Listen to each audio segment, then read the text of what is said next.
अपने माँ बाप की कभी भी नाफरमानी मत करना, चाहे वो तुम्हें अपने घर से निकल जाने का हुक्म ही क्यों ना दे दें और अपने बीवी बच्चों को छोड़ने का हुक्म ही क्यों ना दे दें। बीवी बच्चों को छोड़ने का हुक्म देना छोड़ दो, लेकिन माँ बाप की नाफरमानी मत करना। घर मकान से निकाल दे, भाग, मेरा घर नहीं, तुझे 1 इंच जमीन नहीं दूंगा, निकल भाग। घर बार छोड़ देना, लेकिन माँ बाप की नाफरमानी, ये है माँ बाप का दर्जा। कौन बेटा ये कबूल करेगा? लेकिन हक ये है माँ बाप का। एक सहाबी अपनी माँ को तवाफ करा रहे हैं कांधे पर बिठाकर। हजरत उमर फारूक ने कहा, अलैकल जन्ना, तूने अपनी बूढ़ी माँ को जो पैरों से लंगड़ी है, आंखों से अंधी है, अपने कांधे पर उठाकर खाने काबा का तवाफ कराया, तूने तो जन्नत पाली, तूने तो जन्नत हासिल कर ली, तू तो जन्नती हो गया। उस सहाबी ने कहा, अमीरुल मोमिनीन, क्या मेरी माँ का हक अदा हो गया? यानी अंधी है, लंगड़ी है, और मैं इसको अपने कांधे पर उठाकर तवाफ करा रहा हूँ, पेशाब पायखाना करती है तो मैं ही इसका पेशाब और पायखाना धोता हूँ, गंदगी को मैं साफ करता हूँ, क्या अभी भी मैंने अपनी माँ का हक अदा नहीं किया? क्या मेरी माँ का हक अदा हो गया? क्या फरमाया हजरत उमर ने? तूने जन्नत तो कमा ली, लेकिन माँ का हक अदा नहीं हुआ। कहा कि अच्छा, फिर माँ का हक अदा कब होगा? हजरत उमर फारूक ने कहा, माँ का हक अदा हो ही नहीं सकता। कहा कि कुछ नहीं, इतना काम मैं कर रहा हूँ, गंदगी, गलाजत, नापाकी, पेशाब पायखाना सब मैं धो रहा हूँ और अपनी माँ को कांधे पर बिठाकर तवाफ कर रहा हूँ, क्या अभी भी मेरी माँ का हक अदा नहीं हुआ? हजरत उमर ने कहा, नहीं, जब वो तुझे पैदा कर रही थी, जब वो तुझे अपने पेट से जन रही थी और वो चीख रही थी दर्द की वजह से, उसके मुंह से जो पहली चीख निकली थी दर्द की वजह से, तुझे पैदा करते हुए दर्द ज़े होता है औरत को बच्चे की पैदाइश पर, तो जो वो दर्द हो रहा था और उस दर्द में तेरी माँ जो चीखी थी, पहली चीख उसके मुंह से निकली थी, अभी तो तूने अपनी माँ की उस पहली आह का भी हक अदा नहीं किया। तुम अपनी माँ की पूरी जिंदगी की हक की बात करते हो, नहीं किया। उसने कहा, बस बस बस अमीरुल मोमिनीन, अब मैं समझ गया कि अपनी माँ का ज़िंदगी भर खिदमत करके भी हम हक अदा नहीं कर सकते। जब अब तक मैंने अपनी माँ की पहली चीख का हक अदा नहीं किया, तो हम अब क्या करेंगे? नहीं कर सकते। ठीक है, हम जो करना होगा करेंगे। माँ के मकाम को और बाप के मकाम को पहचानो। जब मामून रशीद का इताब आया तो एक बाप एक बेटा दोनों गिरफ्तार कर लिए गए। बेटा का नाम है फजल बरमकी और उसके बाप का नाम है याहिया बरमकी। फजल बरमकी और याहिया बरमकी दोनों को मामून रशीद ने गिरफ्तार करके जेल में डाल दिया। बड़े नेक थे ये दोनों बाप बेटे, लेकिन बाप बूढ़ा था, सर्दियों के दिन थे, बाप को फजर की नमाज़ पढ़ने के लिए उठना था तो ठंडे पानी से वज़ू बनाने में उसको तकलीफ़ होती थी। जेल में गर्म पानी का कोई इंतज़ाम नहीं था, तो जेल के अंदर बेटे ने सोचा कि मैं अपने बाप को गर्म पानी कैसे दूं। जेलर से बात की, उसने मना कर दिया, हमारे यहाँ कोई अलग से किसी के साथ अलग इम्तियाज़ नहीं बरता जाएगा, सारे कैदी बराबर हैं, गर्म पानी का कोई इंतज़ाम नहीं। तांबे का लोटा था फजल बरमकी के पास। ईशा की नमाज़ पढ़ने के बाद उस लोटे में फजल बरमकी पानी भर लिया करते थे और अपने बाप को सुला दिया करते थे ईशा के बाद। फिर उस पानी के तांबे के लोटे में जो पानी भरा होता था, उस पानी के लोटे को, उस तांबे के लोटे को अपने पेट से लगा लिया करते थे, ताकि पेट की गर्मी से रात भर ये लगा रहेगा तो सुबह तक कुछ तो इस पानी में गर्मी आ जाएगी, थोड़ी ही बहुत सही, कुछ तो गर्मी आ जाएगी। जब फजर की अजान की आवाज़ आती थी तब फजल बरमकी उस पेट से गर्म किए हुए पानी को उठाते थे और अपने अब्बू से कहते थे जल्दी से वज़ू बना लो। गौर कीजिए, अपने बाप के लिए वज़ू का पानी, गर्म पानी देने के लिए रात भर वो जागा करते थे कि कदरे गर्म पानी हो जाए थोड़ा बहुत ही सही, लेकिन मेरे बाप को तकलीफ ना होने पाए। बाप का इस तरीके से उन्होंने हक अदा किया। और सच तो यह है कि इतना कुछ करने के बावजूद भी बाप का हक अदा नहीं हुआ। माँ को पहचानो और बाप को पहचानो, क्योंकि अगर ज़बरदस्ती सीधा होने वाली होती तो अल्लाह के नबी कह देते सीधा करो, लेकिन ज़बरदस्ती सीधा करोगे तो सीधी तो होगी नहीं, टूट जाएगी। तो ज़बरदस्ती सीधा करने से भी अगर टूट रही है, तलाक हो रही है और बच्चे आपके अलग अलग हो रहे हैं, तो ये सूरत मत आने दो, कुछ चीज़ें बर्दाश्त कर लो। और कुछ चीज़ें अच्छी भी होती हैं औरत के अंदर। आज कह रही हूँ कि मर जाए मौलवी कमीना, हमें टेढ़ा बता रहा है। तेरी बीवी भी टेढ़ी होगी, हाँ है, तो क्या करें? आप क्या समझते हैं मैं आपको यहाँ डांटता हूँ? घर में हमको भी सुनना पड़ता है। और कौन ऐसा आदमी है जिसको अपने घर में नहीं सुनना पड़ता है? बताइए तो जरा। ये पार्लियामेंट में जितने बैठे हैं नेता ना, यो करते हैं, वो करें, क्या करें, घर में सब सुनते हैं। सबको सुनना पड़ती है अपने। बल्कि इन नेताओं की, इनकी बीवियां जितनी निगरानी करती, किसी की नहीं करती। बार बार पूछते हैं कहाँ हो? उनको मालूम है ये नेता है ना, किसी और के साथ ना लगा हुआ हो, इसलिए बार बार पूछती कहाँ हो? नहीं साहब ये पान वाले की, अच्छा मेरी बात कराना जरा। बड़ा अजीब हाल है। शक है, अच्छा मैं फला की दुकान पे हूँ, जरा जूता खरीद रहा हूँ, अच्छा जरा जूते वाले से मेरी बात कराना। जूते वाला फ्री में मजे ले रहा है। अरे बीवी तेरी नेता की, मैं बात करने का मुझे मिल रहा है। अजीब अजीब सूरत हाल पैदा हो गई, निगरानियां हो रही हैं, सबको सुनना पड़ती है। हजरत उमर फारूक के पास एक साहबी आए अपनी बीवी की शिकायत लेकर, दरवाजा खटखटाया, सोचा घर के अंदर है, वो बाहर बैठ गए, अभी निकलेंगे हजरत उमर, बैठ गए वो। थोड़ी देर के बाद क्या देखते हैं, घर में आवाजें आ रही हैं। उनने कान लगाया जो दरवाजे से, तो क्या देख रहे हैं, उमर फारूक की बीवी उमर पे बरस रही हैं। चले जाते हो, बैठे रहते हो खिलाफत में, इधर गए उधर गए, खाना कौन लेके आएगा, पकने को कौन लेके आएगा, बच्चों का क्या होगा, बच्चों की पढ़ाई, बच्चों का खाना पानी, बच्चों के कपड़े लत्ते, क्या है तुम्हें कोई फिक्र है? जब देखो गरीबों की पीछे लगे रहते हो। कौन जरूरतमंद है, दूसरों की जरूरत पूरी कर रहे हो, अपने घर की फिक्र नहीं। हजरत उमर सुन रहे हैं, गर्दन डाले।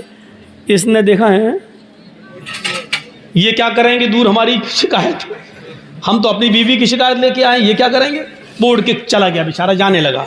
हजरत उमर फारूक थोड़ी देर के बाद निकले, देखा वो जा रहा है, उसको बुलाया, आवाज देंगे, मिस्टर इधर आओ। क्या इधर, तुम आए थे? कहाँ, किस लिए?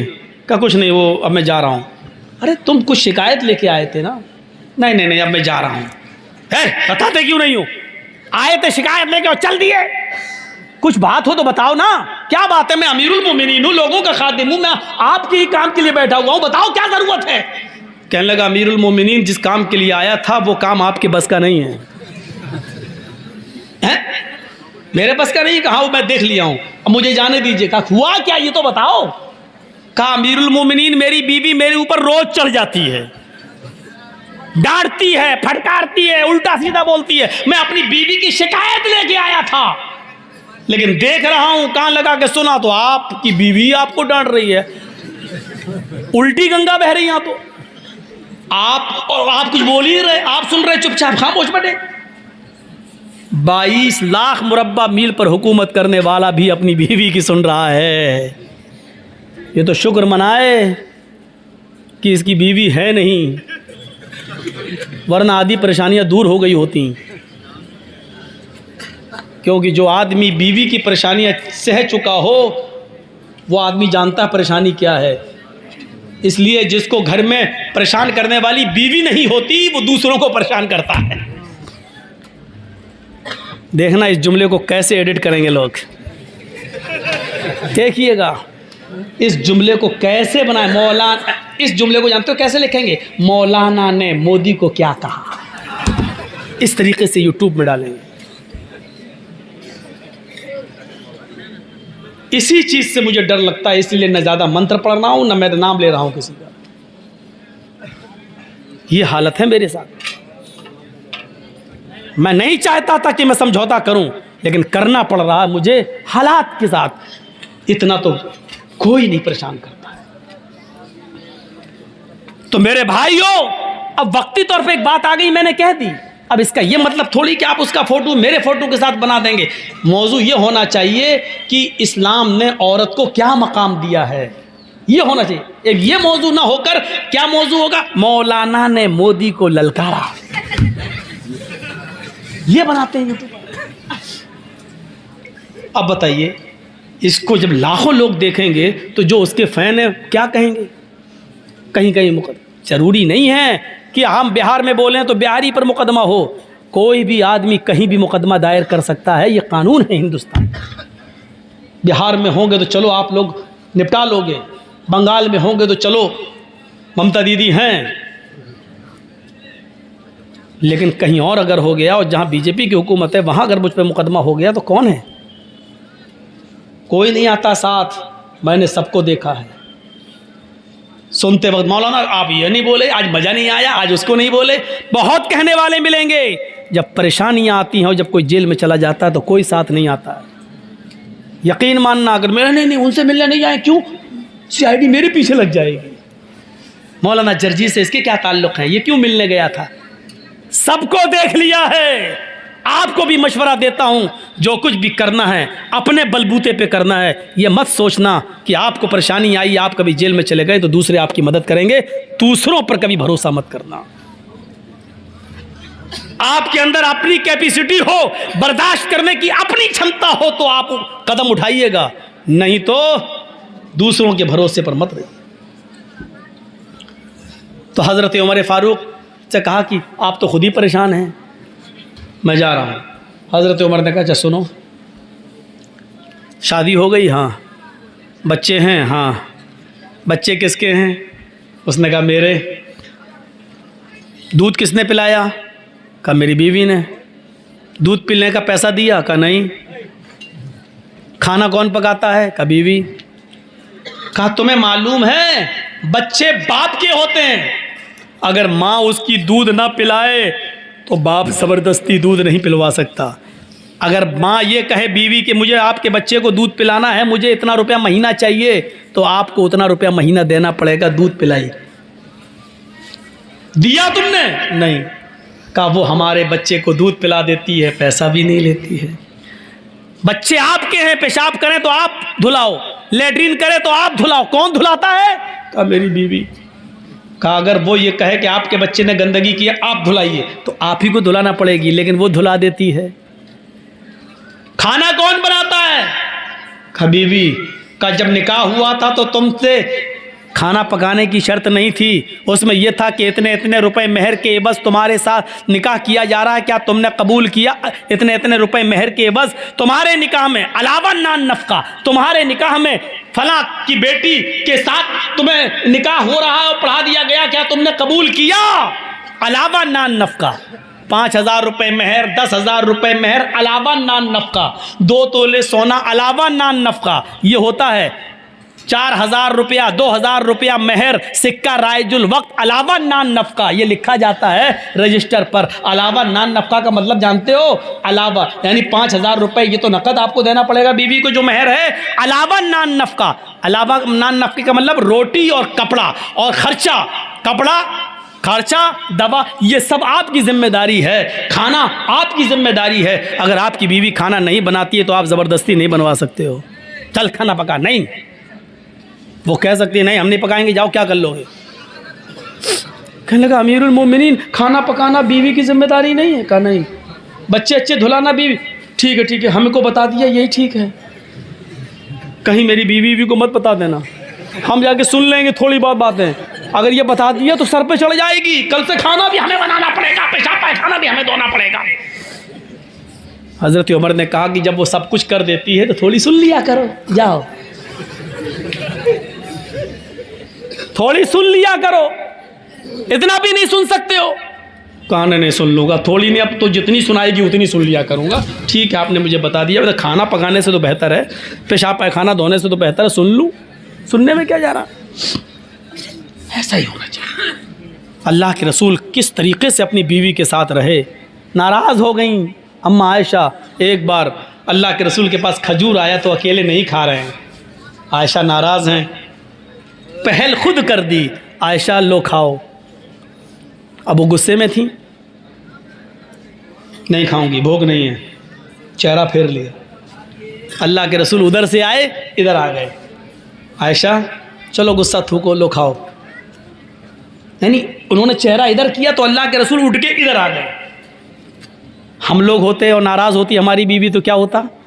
सही बताना। जर्जी साहब ने कहा लो खाओ। अब वो गुस्से में कहते हाँ मैं नहीं खाना। तो हम थोड़ी उधर आएंगे, जैसे चेहरा उधर घुमाया मुँह पकड़ के खा रही कि नहीं खा रही, ना नखरे मत दिखा जाता, एक तो मना रहा हूँ तुझे, चल खा ले। हमारा रहन सहन ये है। अल्लाह के रसूल वहाँ जाते हैं, आयशा मोहब्बत का अंदाज देखो। आयशा लो, कायनात का इमाम अपनी बीवी को मना रहा है, और बीवी को मनाने से कोई छोटा नहीं हो जाता है। ये याद रखो, जो लोग ये समझते हैं कि बीवी को मनाने से हमारी शान घट जाएगी, लोग जोरों के गुलाम कहेंगे, उनका रांची के पागल खाने में उनका इलाज करो। जो बीवी को मनाने में ये समझता है कि मेरी शान घट जाएगी, तो माफ़ करना, तू और शान और शौकत में तू शाहजहां नहीं है, औरंगज़ेब नहीं है।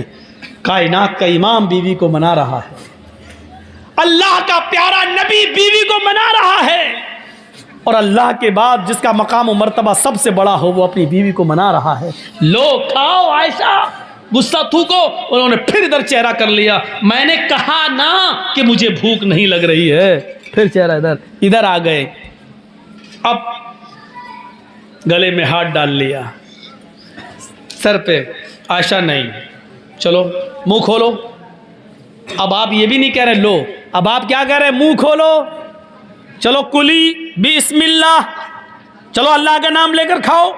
हज़रत आयशा भी जानती थी कि ज़्यादा नहीं कहलवाना चाहिए, 1-2 बार हो गया, 3 बार से ज़्यादा होना भी नहीं चाहिए, तो वो भी अब मान गई, लेकिन तंज भरा जुमला फिर भी कह दिया, लो चलो मुंह खोलो, कुली बिस्मिल्लाह, अल्लाह का नाम लेके खाओ। ऐसा लग रहा है जैसे इससे पहले मैं अपने बाप का नाम लेके खाती थी। खा लिया, हंसने लगी, दोनों मुस्कुरा दिए। शैतान इसी चीज़ से जलता है कि मियाँ बीवी में हमने आग लगाई और ये एकदम मन गए। शैतान को सबसे ज़्यादा तकलीफ़ तब होती है। अब अल्लाह के रसूल कहते हैं नहीं खा रही, मर भूखी, हट।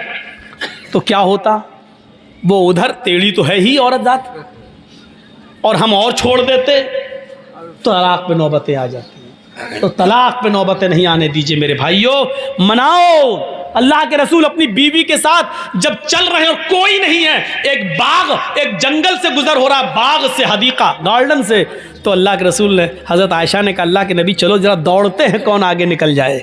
अल्लाह के नबी दौड़े, हज़रत आयशा दौड़ी, दोनों दौड़े, आयशा आगे निकल गई, अल्लाह के नबी पीछे रह गए। हज़रत आयशा कहती हैं, आयशा अल्लाह के नबी आप तो हार गए, मैं जीत गई, मैं कामयाब हो गई, मैं जीत गई। आपने कहा जी कोई बात नहीं, आप जानते हैं बीवी जीती तब भी मेरी खुशी, मैं जीतता तब भी मेरी खुशी, लेकिन बीवी जीत गई, उसको खुशी हो रही तो होने दो। 3-4 साल के बाद फिर उसी रास्ते से गुजर हो रहा है। अल्लाह के नबी ने कहा आयशा कुछ याद आया? हाँ आया, यहाँ हम लोग 4 साल पहले दौड़े थे। हाँ। हज़रत आयशा कहती चलिए फिर दौड़ लगाते हैं, देखें कौन आगे निकल जाए। फिर दौड़े, अब अल्लाह के नबी आगे निकल गए, आयशा पीछे रह गई। औरत को खुशी होती है तो गुस्सा भी बहुत जल्दी आता है, ये फितरत है औरत की। अल्लाह के नबी ने कहा क्या हुआ? कुछ नहीं। अच्छा वो पीछे रह गई इसलिए ना। आपने कहा आयशा देखिए समझ गए, शौहर वो होता है जो अपनी बीवी का चेहरा पढ़ ले, समझ गए। आज बेचारी पीछे रह गई है इसलिए तकलीफ़ हो रही है। आपने कहा आयशा पहले तुम क्यों आगे निकली थी मालूम है? कहा क्यों? कहा पहले तुम पतली दुबली थी, इसलिए दौड़ती हुई आगे निकल गई थी। इन 4 सालों में तुमने कुछ खाया है, मदीने के खजूरों ने तुम्हें थोड़ा मोटा कर दिया है, पहले से तुम्हारा वज़न थोड़ा बढ़ गया है, इसलिए पीछे रह गई, मैं आगे निकल गया। हाँ हो सकता है। अभी भी अल्लाह के नबी समझ रहे हैं कि वो खुशी नहीं है जो होनी चाहिए। आपने कहा आयशा इसमें गुस्सा होने की क्या बात, एक मर्तबा तुम जीती, एक मर्तबा मैं, मैच डिरा, फाइनल हम लोग दौड़ेंगे ही नहीं कि किसी को तकलीफ हो। अब आयशा ने दिमाग लगाया, अम्मा आयशा हाँ बात तो सही है, एक मर्तबा मैं भी तो जीत चुकी हूँ और एक मर्तबा आप, अभी तो बराबर हुआ है। तब तो शौहर नब्ज समझता है बीवी किस बात से खुश होती है। आपने कभी नब्ज समझने की कोशिश की? नब्ज पढ़िए, पहचानिए। हर चीज औरत मुंह से नहीं कहती है। एक बार गुस्सा भी आया अल्लाह के रसूल को और किसी बात पर गुस्सा होकर कसम खा ली कि मैं 1 महीने तुम लोगों से बात नहीं करेंगे, किसी बीवी से हम नहीं मिलेंगे। कसम खा ली। 1 महीने कसम पूरा करने के लिए आप ऊपर चले जाते, नमाज पढ़ के आए और छज्जा था वहाँ लकड़ी का तख्त, उसी पे चले जाते थे, किसी से नहीं बात करते थे। 29 दिन हो गए, मगरिब की नमाज पढ़ के आए, कहा आयशा सलाम अलैकुम, लाओ खाना वाना लाओ, क्या बनाया है। हज़रत आयशा खाना लेके आई, लेकिन 29 दिन के बाद फिर तंज मार रही हैं। क्या कह रही हैं? अल्लाह के नबी जी, आपने तो 1 महीने की कसम खाई थी, आज तो 29 ही दिन हुए हैं, सब्र नहीं हुआ। ये औरत की फितरत है, वो कुछ ना कुछ कहेगी। और मर्द की फितरत ये होनी चाहिए कि उसको अपनी औरत की सुनना चाहिए। देखिए हम कितनी अच्छी बात बता रहे हैं आपको, यहां से सीखिए। अल्लाह के नबी से क्या कहा हजरत आयशा ने? आज तो 29 ही दिन हुए हैं, मगरिब के बाद आ गए, खाना लाइए। आपने तो 1 महीने की कसम खाई थी कि मैं बात नहीं करूंगा, सब्र नहीं हुआ, 29वें दिन बोले। तो अल्लाह के रसूल ने ऐसा जवाब दिया, आयशा चुप हो गई। आपने कहा आयशा महीना 29 का भी तो होता है। और देखो चांद हो गया है, यानी महीना खत्म। मगरिब में हम चांद देखा गया, महीना 29 का भी होता है और आज 29 का चांद हुआ है, यानी महीना खत्म। मैंने 1 महीने की कसम खाई थी, महीना पूरा हो गया। अच्छा चांद हो गया। हाँ, ये है मियाँ बीवी के दरमियान ताल्लुकात। मेरे भाइयों, इनको बिगड़ने मत दीजिए। लोग चाहेंगे, कोशिशें करेंगे बिगाड़ने की, तो वला तौक करना वालिदैक, बोल रहे थे माँ बाप के ऊपर, पहुंच गए मियाँ बीवी के। वला तौक करना वालिदैक व इन मराकन तखरुज मिन अहलिक व मालिक, 2 चीजें। तीसरी चीज वला ततरुकन्न सलातन मक्तूबतन मुतअम्मिदन फइन्न मन तरक सलातन मक्तूबतन मुतअम्मिदन फकद बरियत मिनहु जिम्मतुल्लाह। फर्ज नमाज कभी कसदन जानबूझकर मत छोड़ना।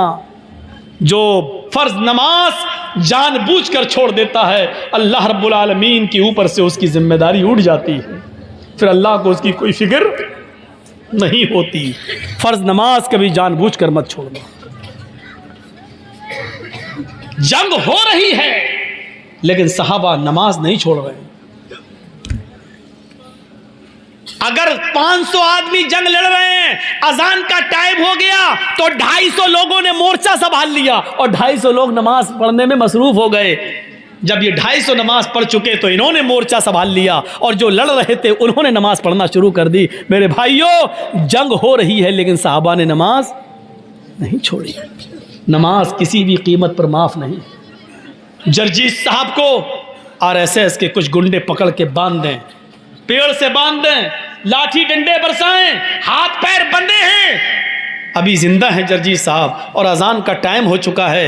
आवाज आ रही है अल्लाहू अकबर अल्लाहू अकबर। जर्जीस साहब के ऊपर अब फर्ज हो गया कि वो नमाज पढ़ें। या अल्लाह, गुंडों ने बांध रखा है, हम नमाज कैसे पढ़ें? हमें नमाज पढ़ना है, हमें उन गुंडों से एक बार कहना है कि भैया अजान हो रही है, मुझे थोड़ी देर के लिए छोड़ दीजिए कि मैं वुजू बनाकर नमाज पढ़ लूं। अगर वो छोड़ते हैं तो ठीक है, नहीं छोड़ते हैं तो बंदे बंदे हमें नमाज पढ़ना पड़ेगी। वुजू नहीं है, वुजू के लिए भी आपके हाथ पैर नहीं खोले जा रहे हैं तो आपको दिल में वुजू की नीयत करना पड़ेगी कि मैंने वुजू बना लिया। अगर मैं खुला हुआ होता तो वुजू जरूर बनाता, लेकिन मैं बंधा हुआ हूं और इन लोगों ने मुझे वुजू बनाने के लिए पानी नहीं दे रहे, हाथ पैर नहीं खोल रहे। आय अल्लाह, मैंने नियत से वुजू बना लिया, मेरी नियत वुजू की है, आपका वुजू हो गया। ये लोग मुझे हाथ नहीं उठाने दे रहे, मैंने बंदे बंदे अल्लाह नियत कर ली, अल्लाहु अकबर। ये मेरा चेहरा किबले की तरफ नहीं कर रहे हैं। आय अल्लाह, जिस तरफ मेरा चेहरा है तू मेरे दिल की नीयत को जानता है। अगर मैं खुला होता तो किबले की तरफ चेहरा करता, आय अल्लाह मैं खुला नहीं हूं, बंधा हुआ हूं, मैं इसी तरफ रुक करके नमाज पढ़ रहा हूं, तो मेरी इबादत को कबूल कर ले, इसी को मेरे लिए किबला बना दे। आपको उसी हाल में नमाज पढ़ना पड़ेगी। वुजू नहीं बनाने दिया जा रहा है तो नियत कर लो वुजू की, वुजू हो जाएगा। किबले की तरफ चेहरा नहीं करने दिया जा रहा है तो जिस तरफ तुम्हारा चेहरा उसी तरफ तुम जुमले पढ़ना शुरू कर दो, तुम्हारी नमाज होगी। हाथ नहीं उठाने दिया जा रहा है, नियत नहीं बांधने दी जा रही है, जबान से अल्फाज अदा करते रहो, अल्हम्दुलिल्लाहि रब्बिल आलमीन अर्रहमानिर रहीम मालिकी यौमिद्दीन। आपकी नमाज अदा हो जाएगी। आपको रुकू नहीं किया जा रहा, करने दिया जा रहा है, सजदा नहीं, ऐसे ही कहो अल्लाहु अकबर, सुभान रब्बियल अज़ीम, सुभान रब्बियल अज़ीम, सुभान रब्बियल अज़ीम, समी अल्लाहु लिमन हमिदा, रब्बना व लकल हम्द, हम्दन कसीरन तय्यबन मुबारकन फी, अल्लाहु अकबर, सुभान रब्बियल आला, सुभान रब्बियल आला, सुभान रब्बियल आला, अल्लाहु अकबर, अल्लाहुम्मा इग़फिरली वरहमनी वहदनी वआफिनी वरज़ुक़नी, अल्लाहु अकबर, सुभान रब्बियल आला, सुभान रब्बियल आला, सुभान रब्बियल आला, अल्लाहु अकबर। अत्तहियातु लिल्लाहि वस्सलावातु वत्तय्यबात, अस्सलामु अलैका अय्युहन नबी व रहमतुल्लाहि व बरकातुहू। जो पढ़ा जाता है वो सब ऐसे ही पढ़िए, आपकी नमाज होगी। नमाज इस हाल में भी माफ नहीं है। आपको मालूम है कि मेरी लिंचिंग हो रही है, आपको मालूम है कि गुंडे हमें नहीं छोड़ेंगे, आपको मालूम है कि मेरे ऊपर जुल्म करके मुझे मार डालेंगे, लेकिन नमाज का वक्त हो गया है, आपको इस हाल में भी नमाज पढ़ना पड़ेगी। नमाज माफ नहीं है। वला ततरुकन्ना सलातन मक्तूबतन मुतअम्मिदन, कभी जानबूझकर मत छोड़ना। फइन्न मन तरका सलातन मक्तूबतन मुतअम्मिदन फक़द बरियत मिन्हु ज़िम्मतुल्लाह। जिस मुआशरे में, जिस समाज में, जिस गांव में, जिस मोहल्ले में नमाज जानबूझ के छोड़ी जाती है, अल्लाह रब्बुल आलमीन की जिम्मेदारी उस मुआशरे से उठ जाती है, फिर अल्लाह की कोई जिम्मेदारी नहीं रहती है। तीन चीज़ें। चौथी चीज़, वला तशरबन्न खमरन फ़इन्नहु रअसु कुल्लि फ़ाहिशा, कभी भी शराब को हाथ मत लगाना, इसलिए कि ये तमाम गंदगियों की माँ है, तमाम गंदगियों की जड़ है, सारी बुराइयों की जड़ शराब है। सुनन नसई में बनी इसराइल का एक आदमी का वाक़या नकल किया गया है। एक औरत ने उसको बुलाया, किसी गवाही के लिए बुलाया, लेकिन उस औरत की नीयत ख़राब थी। वो बड़ा इबादत गुजार था, बड़ा नेक था। कई कमरों में दाखिल होने के बाद उसके कमरे में पहुंचा, सारे दरवाजे बंद हो गए। वो औरत बेवा थी, उसने कहा बोलो किस लिए मुझे बुलाया है, किसके बारे में आपको गवाही लेना है, मुझे जो मालूम होगा सच सच बता दूंगा। उस औरत ने कहा, अरे भाई इधर आओ, मैंने गवाही के लिए कब बुलाया है? कहा फिर किस लिए बुलाया है? कहा सुनो इधर बैठो, मैंने तुम्हें इसलिए बुलाया है कि तुम मेरे साथ मुंह काला करो। उदनु मिन्नी, मेरे करीब होइए और मुझसे जिना कीजिए। उसने कहा रे दिमाग सही है, इतने सालों से मैंने आज तक नमाज नहीं छोड़ी, इबादत नहीं छोड़ी, तहज्जुद नहीं छोड़ी, एक भी हमने गुनाह का काम नहीं किया, और तुम मुझसे जिना के लिए कह रही हो? नहीं। दरवाजे चारों तरफ से बंद थे, भागने का कोई रास्ता न था। सुनो, तुम्हारे पास तीन ऑप्शन है, नहीं तो जान जाएगी। तीन ऑप्शन, या तो मुझसे जिना करो, पहला, नहीं करते हो तो ये 6-7 साल का खूबसूरत लड़का बैठा हुआ है, ये छुरी रखी हुई, इसको कत्ल करो। पहला ऑप्शन, मेरे साथ जिना करो, छोड़ दूंगी। नहीं करते हो, इस लड़के को कत्ल करो। उसने कहा यह भी बड़ा गुनाह है, मैं नहीं करूंगा। इस बच्चे ने मेरा क्या बिगाड़ा कि मैं इसको कत्ल करूं? नहीं कर सकता। तो उसने कहा तीसरा ऑप्शन, ये प्याले में जो शराब रखी हुई है इसको पियो, छोड़ दूंगी। उसने देखा कि तीनों ऑप्शन में से एक ऑप्शन तो अपनाना है, वरना मेरी जान खतरे में है। तो उसने सोचा जिना बहुत बड़ा गुनाह है, कत्ल भी कोई कम बड़ा गुनाह नहीं है। शिर्क के बाद दूसरे नंबर पे कत्ल आता है, और कत्ल के बाद तीसरे नंबर पे जिना आता है। तो ये भी बहुत बड़ा गुनाह है, न मैं कत्ल करूंगा न मैं जिना। शराब पीना भी गुनाह है, मैं शराब नहीं पीना चाहता लेकिन जान बचाने के लिए ये ऑप्शन उसने दिया है, तो मजबूरी है, शराब पी लेता हूं, कम से कम जिना और कत्ल से तो कम गुनाह है। और उसने शराब उठाई और पी ली। पहले प्याले में ही गुनूदगी आ गई। उस औरत ने एक और प्याला पिला दिया, लो पियो, नहीं तो हम छोड़ेंगे नहीं। गड़ गड़ गड़ गड़ गड़, दूसरा भी पी गया। उसने तीसरा भी पिला दिया और उसके बाद उसने छुरी दी, पकड़ो इसे, मारो इसको, मारो इसको। बच्चे को भी कत्ल कर दिया। फिर उस औरत ने उसको पकड़ा, उसके कपड़े उतारे, अपने भी उतारे, जिना भी कर लिया। सुनन नसई के अल्फाज हैं हदीस की किताब के कि उस आदमी ने शराब पी और शराब ने उसको तीनों गुनाह करने पर मजबूर कर दिया, यानी कत्ल भी करवा दिया और जिना भी करने पर मजबूर कर दिया।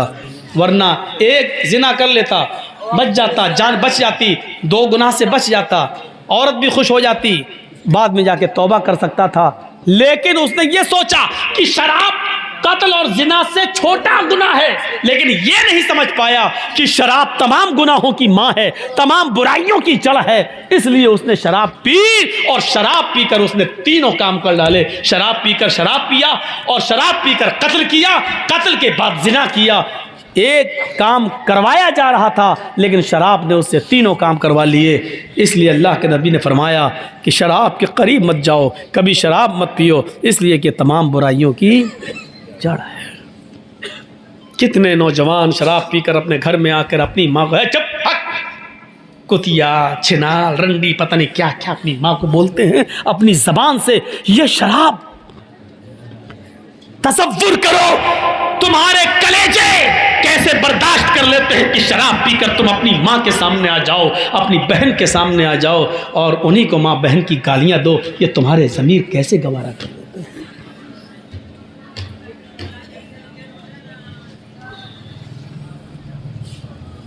वला तशरबन्न खमरन फइन्नहु रासु कुल्लि फाहिशतिन, चौथी चीज़ है ये। और पांचवी चीज इय्याका वल मासिया फइन्न बिल मासियति हल्ला सखतुल्लाह, कभी जिंदगी के अंदर अल्लाह की नाफरमानी का कोई काम मत करना, इसलिए कि जिस बस्ती में अल्लाह की नाफरमानी के काम होते हैं अल्लाह का अजाब उस बस्ती पर हलाल हो जाता है। यानी अल्लाह को उस बस्ती पर अजाब नाजिल करने में देर नहीं लगती है। नाफरमानी के काम हो रहे हैं ना, इसलिए बारिश रोक दी जाती है। जब नाफरमानी के काम ज़्यादा होते हैं तो गाँव से बरकतें उठा ली जाती हैं। जब नाफरमानी के काम ज़्यादा होते हैं तो जालिम हुक्मरान हमारे ऊपर मुसल्लत हो जाते हैं। आज हम रो रहे हैं, चीख रहे हैं, चिल्ला रहे हैं, ऐसा कभी जिंदगी में नहीं हुआ। इस तरीके की हमने कभी दिन नहीं देखे। आज ये दिन क्यों देखना पड़ रहे हैं? ये तो अल्लाह के नबी ने फरमाया था, अमालुकुम व मालुकुम, जैसे तुम अमल करोगे वैसे हम तुम्हारे ऊपर हुक्मरान बिठा देंगे। हमारे अमल अच्छे होते तो अच्छे लोग हमारे ऊपर हुकूमत करते, हमारे अमल बुरे हैं इसलिए बुरे लोगों को अल्लाह ताला ने हमारे ऊपर मुसल्लत कर दिया है। जिस बस्ती में अल्लाह की नाफरमानियाँ ज़्यादा होती हैं उस बस्ती पर अल्लाह का अजाब हलाल हो जाता है। अल्लाह रब्बुल आलमीन उस बस्ती पर अजाब नाजिल कर देता है। डरो, इन पांचों चीज़ों को अपने जहन में रखो। शिरक ना करना, माँ बाप की नाफरमानी मत करना, फ़र्ज़ नमाज कभी कसदन जानबूझकर मत छोड़ना, शराब मत पीना और अल्लाह की नाफरमानी का कोई काम मत करना। 5 चीज़ें मैंने इख्तिसार के साथ बताई हैं, 5 रह गई हैं, फिर कभी किसी दूसरे मौके पर पूरा करूँगा क्योंकि 3 बजने वाले हैं और मैं 2 घंटा पौने 2 घंटे से ज़्यादा नहीं बोलता हूँ। तो हम अल्लाह ताला से दुआ करते हैं कि बार इलाह तो हमारी ख़ताओं को माफ़ फरमा दे, हमारे गुनाहों को बख्श दे, हम जमीअ मुसलमानों पर रहम फरमा। बार इलाह हम तमाम मुसलमानों के अंदर इस्लाम पूरा पूरा दाखिल फरमा दे। बार इलाह हमें इस्लाम के अंदर जिन चीज़ों से इस्लाम ने हमें रोका हमें उससे रोकने की तौफीक अता